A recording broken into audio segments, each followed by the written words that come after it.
Hey guys, it's your boy CeeLo, not Green, and today, a few days late I might add, the Overwatch team dropped a new developer update, talking mostly about supports and some other heroes they called Shield Busters, as well as some other miscellaneous stuff, so let's waste no more time and jump into this one. With only 5 short days left in the beta, oh god. Does this mean we have to go back to Overwatch 1? We have to go back, Kate.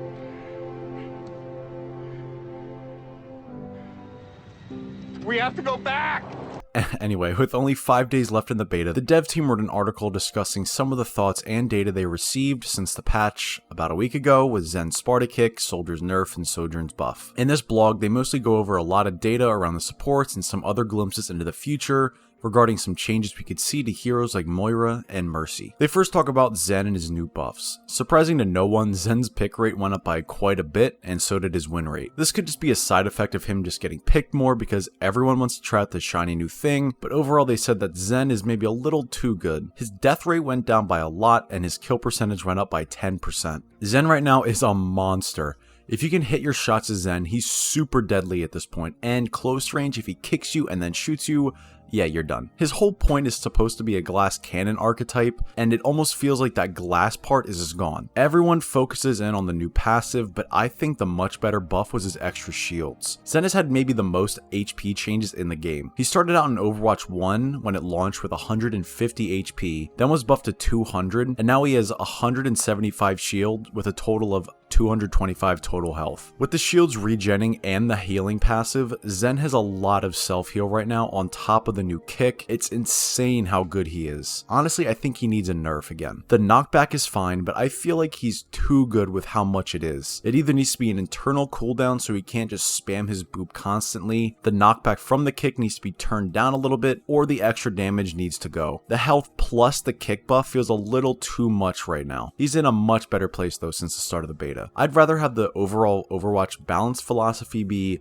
send something in too strong, see why it's too strong, and then tone it back as you learn more. I think Zen is in a good spot right now, and I think his win rate reflects that. Ana is also really good. In the first weekend of the Overwatch League, I'm pretty sure that she was in almost every single game, along with Lucio. Ana right now is the second best support in my opinion. Her Bionade, which was much needly nerfed last patch, is such a good ability. The anti-plus damage is a wicked combo, and with less shields overall, getting a purple is easier than ever before. The utility that Ana gets is insane, and if you aren't playing her in the beta, you should be. Luckily, I'm a 3300 Ana main, so I feel super strong as her. Humble brag aside, I think the subject of supports has been beaten to death. I think most people are adjusting to the gameplay style change of supports in Overwatch 2, and they have realized that no, supports don't actually suck, they're just underwhelming as of now. With no meaningful changes to the role, it feels unfun to play just because you can see everyone else getting a bunch of new things to try. Playing support in Overwatch 2 is much different than in Overwatch 1, and I think a lot of people are still adjusting, as I said. With more time and more support reworks and more new support heroes, I think support will be just fine come next beta time in around a month from now. They touch on the queue times as well. The queue times have been vastly quicker than last week, and I will agree on that. I don't know if this is just from more people getting in, or the novelty of the reworks and tank and DPS is starting to wear off on people, and people are more willing to play other roles now that they've had ample time to play what's new, but either way, getting in a game is much faster. They even say that support and DPS queue times are much faster than in live, which is true. What normally takes a minute to 2 on live, support queues are literal seconds long, which is great for a support main like me. DPS ones are also really quick. You almost never need to use a priority pass to get into a game in under 3 to 4 minutes. The pace at which games take place and then the downtime between feels great and is super fun to just forget a bad match you had and then just move on to the next. They also cover a few things that they admit need to be worked on. They said overall support and tank death rates are higher than they'd like. It makes sense for tanks since they have more focus fire since they're the only tank on the field. Targeting a tank is easy, and so are the supports since taking the supports out is easier and then makes killing the tanks easier. They say that Orisa and D.Va are especially victims of this death rate increase. Orisa makes sense since her full kit rework is basically a new hero, and people are still learning how to use her properly without feeding hopelessly. D.Va also is struggling death-wise, since she's really mainly played as an off tank and adjusting to that playstyle to fit Overwatch 2 has been a little rough. D.Va on paper should be really good as a dive tank, but she literally lives or dies by her Matrix. Matrix is still super good, and so is D.Va, but with Winston and Doom being the better dive tanks right now, D.Va kind of loses her place in the game. I really like D.Va and still think she's underused, but I can see why D.Va is in a bit of trouble. Also, Blizzard, please make D.Va cancel her fly with melee again. It's been throwing me off so bad playing her in Overwatch 2 since I can't do that anymore. I don't know if it's a bug or if it's a nerf, but I have canceled fly with melee since 2017 and my muscle memory is so ingrained, I feel like I can't play D.Va to the level I know that I can. I usually end up overextending or flying past my target since I can't stop my fly with pressing my melee button, and I end up messing up my engage. Please, Blizzard, please, if you're listening, give that feature back. It's not a buff or a nerf. Please! They also touch on supports in general again, but from a death rate standpoint. Overall, especially in higher elos, mainly high diamond and up, supports are dying a significant amount more. In GM alone, the death rate is 15% higher than on live. With higher skilled tanks and DPS, even the best supports are having major issues dealing with the amount of damage coming their way with no off tank or CC to protect them. One super insightful thing they actually say is that they are aware of what they call mobility creep. I can't believe they actually use this term because that's what it is. You have much older supports like Ana and Zen who have literally no mobility, while others like Moira, Mercy, and Lucio have mobility ingrained into their kits. What the devs say is that they are aware of this mobility creep is in the game, and they don't want the supports to just fall into the same pit. As more and more heroes get more ability, I mean look at Sojourn as a prime example, as well as the DPS speed passive, they are aware that mobility is one of the best things, if not the best thing in the game. They say they wanted to be able to help supports in the future without just slapping some ability on them and then calling it done. Having other unique and different options and kits and abilities to help the supports be effective in the new game is at the top of their priorities, which is great to hear. With future heroes, it seems like they won't just make a super mobile support you can just heal that just makes all the other supports who don't have mobility be obsolete. Having different and unique kits for certain situations is what's best for the game moving forward. I still think that them making it so certain heroes have more overlap in kit design is amazing, and I think it can help diversify the picks you choose when playing support. I cannot wait to see what they have up their sleeves because I think it's going to end up being really good. They end the blog post with talking about a few heroes they have their eyes on. They say that a patch is coming later this week, probably tomorrow afternoon, so some of these changes might make it into this patch. They start off with Moira. They say that she is super good in 5v5 with how much mobility she has, as well as insane survivability with her self-heal and insane dueling power with her orbs and suck, as well as coalescence. Despite how strong she appears to be,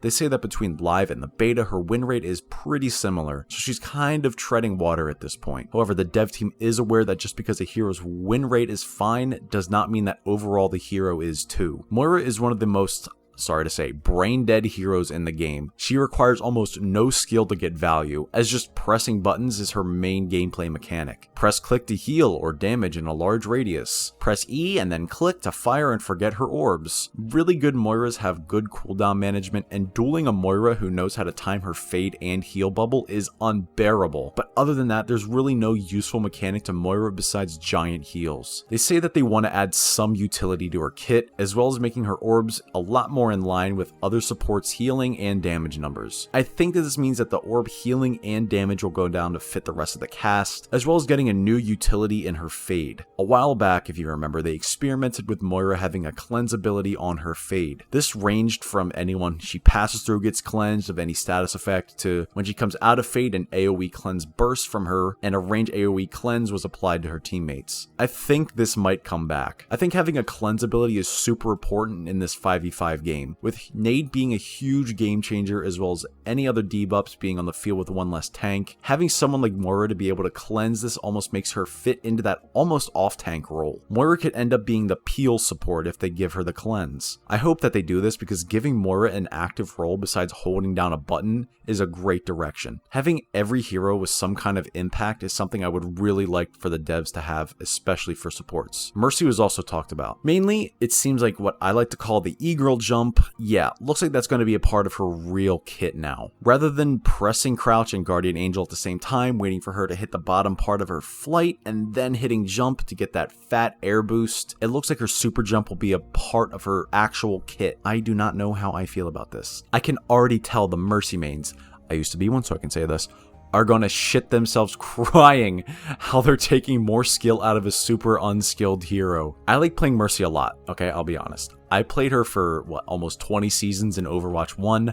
I know the struggle. Mercy is an easy hero to get value out of. Her kit, compared to like Ana or BAP, is much easier to understand. Of course, Mercy's main skill comes from her mobility and being able to know where to go and when, who to pocket, who to heal, who to damage boost, and all the timings of that. Having her one tech that separates the good Mercies from the great ones is something I can already see a lot of Twitter Mercy mains mauling about. I don't know if they are, because I don't really go on Twitter. Just like when I'm like hovering my finger over the Twitter app on my phone, and it's just burning my finger right now. I think a discussion about Mercy is needed, and I might make a video about it. So if you want to hear all of my thoughts on Mercy and where I think Blizzard can take her in the future, drop a comment if you want to hear that. Lastly, they cover Sim and Junkrat, the shield breaker heroes they discussed. Right now, both of these heroes are in a tough spot. Their main role in Overwatch 1 was to apply a bunch of pressure on the shields, and with almost no shields in Overwatch 2, they're finding themselves in a rough spot. I think Junk is okay on some points, but he does feel overall much worse in the beta. With less chokes and more mobility overall, he finds it hard to find much value. Of course, he's still good and can carry a game if the Junkrat player is actually good at it, but his slow projectiles are just no match for longer range hit scan and projectiles that are abundant in the game. His niche is kind of gone for the most part. However, that's especially true for Symmetra. I think Sim is the most left behind hero in the game. Even in Overwatch 1 too. Her TP is so hard to use in anything besides a 5-stack. In Overwatch 1, using the TP for the whole 6 people on the team had so much more value. Now with Sim only being able to TP 5 people, you almost feel like you'd rather just have someone who has more consistent DPS instead of her. Plus, with less shields, her gun charges up much slower. Sim's gun is wacky when it's charged up to full. Like, it feels better than Zarya at 100% charge. With less shields and people to build that power up, Sim kind of finds herself walking around aimlessly looking for a way to get value. Sure, she's still good on Lijiang, but I don't think it's good for the game to have a hero who's legitimately good on only one of the maps in the entire map pool. Sim is going to need a complete rework again at some point.